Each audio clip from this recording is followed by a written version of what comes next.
ராமநாதபுரம் மாவட்டம் கழுகூரணி திருவெற்றியூர் அருள்மிகு ஸ்ரீ முத்துமாரியம்மன் கோவில் முளைப்பாரி விழா விமர்சையாக நடைபெற்றன.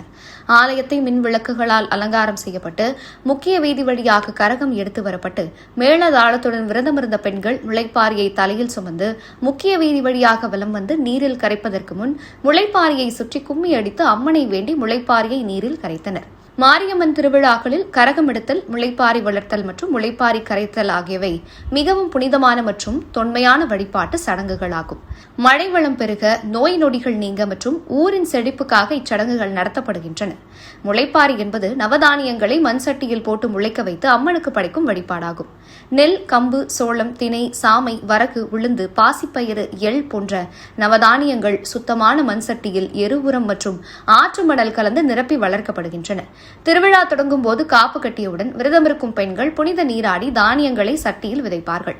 முளைப்பாரி சட்டிகளை சூரிய ஒளி நேரடியாக படாதவாறு சுத்தமான ஒரு அறையிலோ அல்லது கோவிலின் முளைப்பாரி கூடத்திலோ வைத்து தினமும் காலையும் மாலையும் தூய்மையான நீர் தெளித்து பெண்கள் அம்மன் பாடல்கள் மற்றும் கும்மி பாடல்கள் பாடி வழிபாடு செய்து 7 முதல் 9 நாட்களுக்குள் தானியங்களை பசுமையாக உயரமாக வளர்ப்பார்கள்.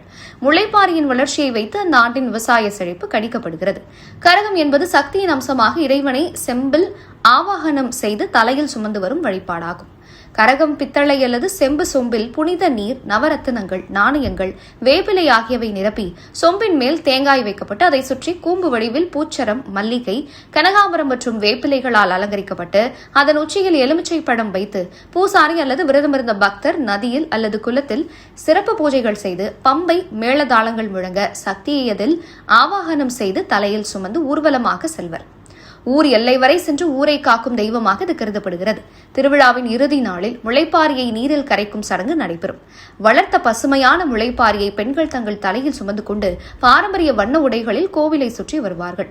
கும்மி அடுத்து கோவில் வளாகத்தில் அல்லது ஊர் பொது இடத்தில் முளைப்பாரி சட்டிகளை நடுவில் வைத்து பெண்கள் வட்டமாக நின்று கும்மி அடித்து பாடல்கள் பாடுவார்கள்.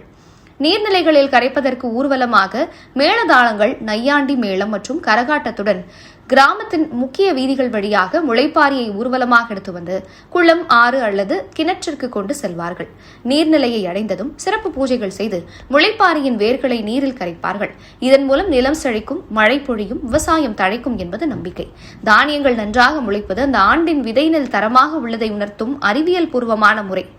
மாரியம்மன் மழை தெய்வம் என்பதால் நீரையும் தானியத்தையும் இணைத்து இவ்வழிபாடு செய்யப்படுகிறது. சமுதாய ஒற்றுமை, ஊர் மக்கள் அனைவரும் ஒன்றாக சேர்ந்து பாடி ஆடி வழிபாடுகளை மேற்கொள்வதால் ஒற்றுமை வலுப்பெறுகிறது. இவ்விழா ஏற்பாட்டினை விழா குழுவினர் செய்திருந்தனர்.